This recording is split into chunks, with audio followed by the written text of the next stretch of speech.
بسم اللہ الرحمن الرحیم۔ نوافل کے احکام۔ مثلا دن کو اگر کوئی شخص نفل پڑھنا چاہے تو اس کی مرضی ہے کہ 2 رکعت کی نیت باندھے، اور اگر چاہے تو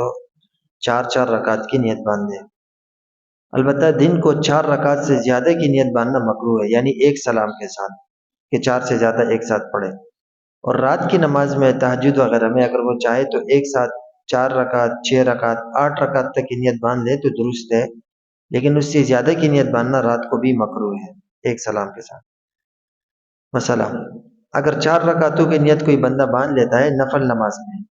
تو جب 2 رکعت پڑھ کر تشہد میں بیٹھے تو اس وقت اس کو اختیار ہے، چاہے تو اتحیات کے بعد درود شریف اور دعا بھی پڑھے اور پھر بغیر سلام پھیرے کھڑا ہو جائے، اور تیسری رکعت پر سبحانک اللہم اعوذ باللہ بسم اللہ پڑھ کر الحمدللہ سے شروع کرے، اور چاہے تو صرف اتحیات پر پڑھ کر کھڑا ہو جائے اور تیسری رکعت میں بسم اللہ اور الحمدللہ سے شروع کر لے، پھر چوتھی رکعت پر بیٹھ کر اتحیات وغیرہ پڑھ کر اور پھر سلام پھیر لے۔ اور اگر 8 رکعت کی نیت باندھی ہے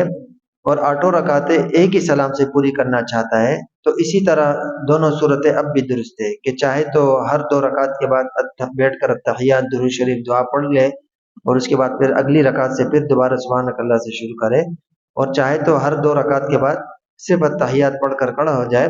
اور پھر تیسری رکعت شروع کر لے،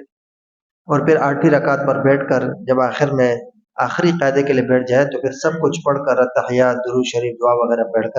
پڑھ کر سلام پھیر دے تو یہ صورت بھی درست ہے۔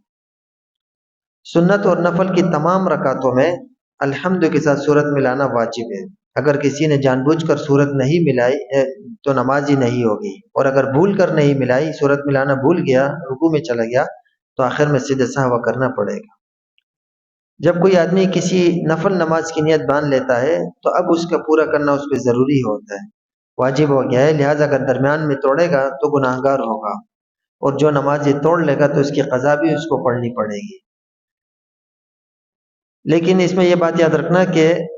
نفل کی نماز جو ہوتی ہے، اگر کسی نے 4 رکعت نفل کی نیت باندھ لی یا 6 یا 8 رکعت کی،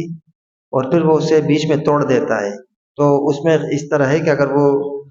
2 رکعت پوری کرنے سے پہلے وہ توڑ دیتا ہے تو پھر اس کو قضا صرف 2 رکعت کی کرنی ہوگی، بعد والی جو 4 یا 6 رکعت کی نیت باندھی تھی اس کی قضا نہیں ہے۔ لیکن اگر وہ تیسری رکعت میں توڑ دیتا ہے نماز، نفل نماز 4 کی نیت باندھ لی، 2 پڑھ لی اور تیسری میں جا کے نماز توڑ دے تو پھر بھی بعد والی 2 کی قضا کرنی ہوگی، یعنی مکمل 4 کی قضا کی ضرورت اس کو نہیں ہے۔